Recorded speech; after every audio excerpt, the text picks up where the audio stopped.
Hello hello hello hello Aditya Thackeray आले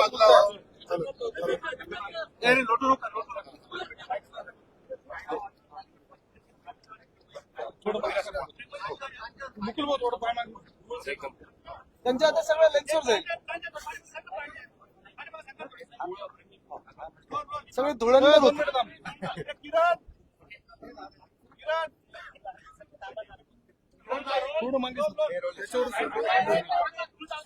आज तपोवनामध्ये आला होता तुम्ही, बघितली सगळी पाहणी केली, आपली पुढची भूमिका काय असेल? जवळपास 1-1.5 महिना हा लढा इथे तपोवनाचा सगळे स्थानिक नागरिक देत आहेत. आम्ही देखील कुठचाही राजकीय झेंडा न घेता इथे ह्यांना पूर्णपणे पाठिंबा दिलेला आहे. एक महत्वाची गोष्ट आहे की आपण पाहत असाल याच्या 2-3 गोष्टी स्पष्ट होणं गरजेचं आहे. एक तर ह्या कुठच्याही आंदोलकाचं किंवा पर्यावरण प्रेमीचं, कारण मी पर्यावरण प्रेमी हा शब्द वापरेन, ते आंदोलन पर्यावरणासाठी करतात. नाशिक प्रेम्यांचं कोणाचाही कुंभमेळ्याला विरोध नाही, तो झालाच पाहिजे, त्याचं स्वागतच होतं.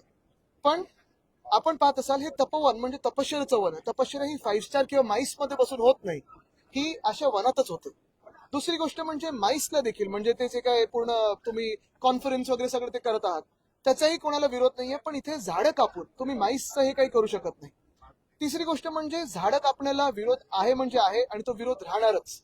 सगळ्यात महत्वाची गोष्ट ह्याच्यात हे जे आपण पाहताय, आत आल्या आल्या एक सुंदर असं वाटतं की चला शांत आहे, हिरवगार वाटतंय. हे कोणी कापायला आलं तर आम्ही मध्ये उभं राहू.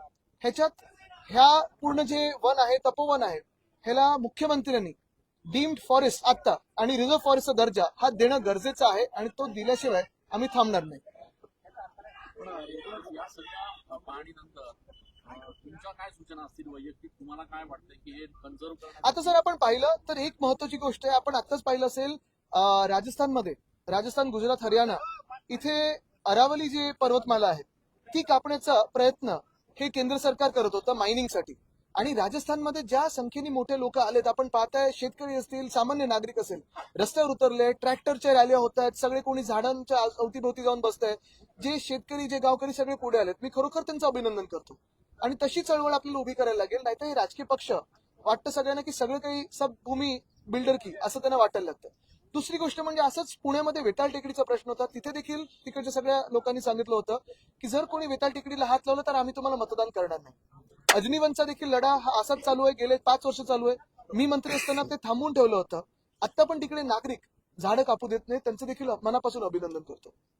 या सगळ्या पार्श्वभूमीवर एकूणच जी काही चळवळ सुरू झालेली आहे, आगामी निवडणुकांमध्ये आपल्याकडनं सुद्धा जे उमेदवार असतील त्यांनी सुद्धा या संदर्भात प्रचार करावा, एकीकडे असं काही सूचना आहे? बघा, प्रचाराची ही खरं तर गरज लागलीच नाही पाहिजे. जे आपण मूलभूत काही गोष्टी बोलतो त्याच्यात झाडं न कापणं ही बेसिक असायला पाहिजे ना. म्हणजे एवढं सगळं मस्त जंगल इथे उभारलेलं आहे आणि हे सगळं कापून तुम्ही इथे ते माईस म्हणजे सगळं डान्स पार्ट्यांपासून सगळं इथे चालणार, हे तुम्ही करणार आहात का? कॉन्फरन्स वगैरे साठी जर तुम्हाला चांगली जागा पाहिजे असेल तर इतर ठिकाणी होऊ शकते. आणि असंही नाही की इथेच आधी काही झोन बदलला होता, पण एखादा बिल्डर जो मुख्यमंत्र्यांना सुचवतोय की इथे आपण माईस बनवू, मग ते येलो झोन करू, मग त्याचा टीडीआर घेऊ, हे बिल्डर नेमके कोण आहेत? त्यांचा व्हिडिओ तर त्यांनीच फेसबुकवर टाकला होता. हे खरोखर नाशिकचे आहेत का, नाशिक प्रेमी आहेत का, हा देखील त्यांनी विचार करावा.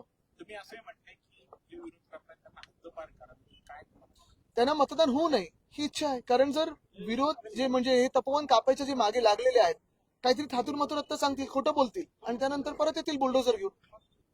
या झाडांच्या बदल्यामध्ये अधिकची झाडं लावण्याचा निर्णय सरकारने घेतलाय. एका झाडाच्या बदल्यात 10 झाडं लावताय.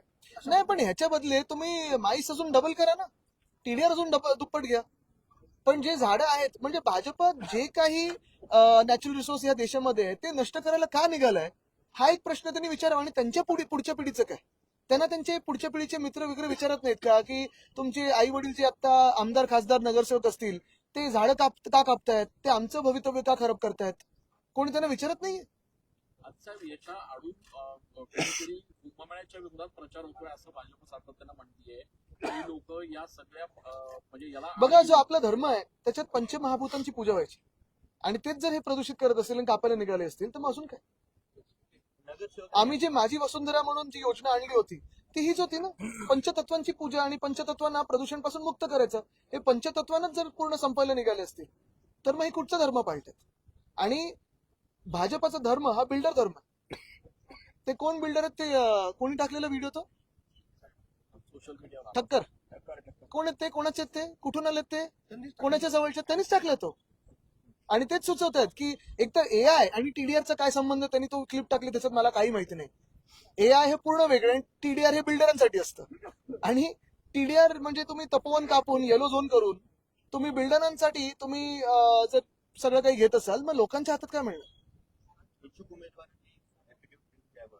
आमच्या सगळ्या इच्छुक उमेदवारांना आणि जे जिंकून येतील ऍफिडेव्हिटच नाही तर हे कर्तव्य आहे आमच्या पक्षामध्ये की कोणी झाडं कापू नये. आपल्याला आठवत असेल आधी देखील इथे तो कुठचा रस्ता तिथे देखील आम्ही नाही ते हायवेचं तर होतं, म्हणजे ते वडाचं झाड होतंच. दुसरं म्हणजे आम्ही अजून एक रस्ता होता तिथे अंजनेरी, आम्ही त्याला परत चेरुपिका अंजनेरी हे पण वाचवलं होतं. हे सगळं आहेच. आता पुन्हा एकदा तिथे रोपवे करण्याचा प्रयत्न केला जातो आहे. ब्रह्मगिरी पर्वतावर रोपवे आपण आधी विरोध केलेला होता आपल्या सरकार असताना, पुन्हा तो घाट आता तिथे जर परत कोणी प्रयत्न केला परत ते अंजनेरी तिथे नष्ट करायचा, तर मग श्री हनुमानाचं ताकद काय होती हे आम्ही त्यांना दाखवून देऊ. एक दोन राजकीय विषय असे काल छत्रपती खरंच संभाजी राजकारण बोलायचं वाटतं. आपण जे काही भाषण केलं त्याच्यामुळे अनेकांना आपल्यामध्ये बाळासाहेबांची छबी दिसली. त्या भाषणाचं खूप कौतुक झालं. एकूणच कसं बघताय आपण या सगळ्या नाही ते त्यांचं मोठेपण आहे की त्यांनी ते तुलना केली.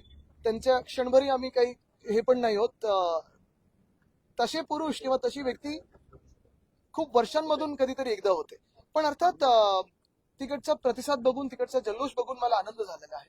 आणि माझ्या आजोबांचं म्हणजे वंदनीय हिंदुराय सम्राट बाळासाहेब ठाकरेंचं छत्रपती संभाजीनगरवर प्रेम होतच, ते कायम आहे. तसं नाशिकवर आहे. आज नाशिकमध्ये जागा वाटपाचा निर्णय आणि मी खोटं बोलणार नाही की मेरा बहुत पुराना नाता है. जागा वाटपाचा निर्णय झालेला नसताना आज आपण प्रचाराचा नारळ फोडताय आपण नाशिकमध्ये. आता 48 तासात करायचं लागेल ना जागा वाटप, नाही तर फॉर्म कधी भरणार. पण झालं ते सुट झालं. आदित्य साहेब, मुंबईतील 194 वार्डमध्ये मनसे आणि शिवसेनेमध्ये तिढा निर्माण झालाय त्या जागेवर. आत्ता नवीन काल पण रात्री पण सगळं सुटलं होतं. कारण योगी आदित्यनाथ मुंबईत प्रचाराला येणार आहेत भाजपच्या. चांगलं आहे, पण त्यांनी हे पण सांगावं की कोविडच्या काळात उत्तर प्रदेशमध्ये जी परिस्थिती होती, जी आपण पाहत होतो शव रस्त्यावर होती तशीच जाळली जात होती, ते प्रशासन का तसं होतं. कोविडच्या काळात महाराष्ट्राची तुलना, मुंबईच्या मॉडेलची तुलना युपीच्या मॉडेल बरोबर करू शकतो का? आणि युपी मधलं मला त्यांनी एक घडवलेलं गेलं 10 वर्षातलं शहर दाखवा जे मुंबईच्या तुलनेत जवळपास येतं, आणि मग कशावर प्रचार करणार हे त्यांनी सांगावं. आता जे कुलदीप सिंगर त्यांना सोडलं गेलं आहे रेप नंतर, अशा प्रशासन चालवणार का ते? काल परवाला आपल्या पक्षातनं काही नगरसेवक, माजी नगरसेवक भाजपात गेले. 2 तास त्यांना त्या ठिकाणी वेटिंग करावं लागलं. वातावरण तापलेलं होतं. भाजपच्या कार्यकर्त्यांनी त्यांना विरोध केला. तिथे तापवन झालंय सगळं. अक्षरशः पोलीस बोलवावे लागले यावेळेला. आता तुम्ही मला सांगा, म्हणजे मला खरोखर वाईट वाटतं त्या भाजपच्या कार्यकर्त्यांबद्दल ज्यांनी गेले 25 वर्ष 30 वर्ष भाजपासाठी मेहनत केली. ते लोकप्रतिनिधी जे खूप वर्षाच्या मेहनतीनंतर जिंकून आले, आता त्यांना तुम्ही बघा जसं राज्य सरकारमध्ये देखील इतरांच्या चादरी उचलायला लागतंय, तसं हे सगळे ज्यांच्यावर डाग आहेत, जे भ्रष्टाचारी आहेत, जे आत्ता आयात झालेले लोक आहेत, त्यांना त्यांच्या डोक्यावर बसवणार. मग भाजपचे नेमके कार्यकर्ते असतील, संघाचे कार्यकर्ते असतील, एका वेगळ्या निष्ठेने जे काम करत होते, घरदार सोडून ते काम करत होते, त्यांचं भवितव्य काय? ते मग ह्याच्यासाठीच काम करत होते का की सत्तेच्या जवळ आल्यानंतर तुम्ही जगातले सगळ्यात जास्ती भ्रष्टाचार केलेल्या लोकांना तुम्ही स्वतःच्या डोक्यावर बसवणार, ह्याच्यासाठी काम करत होते का?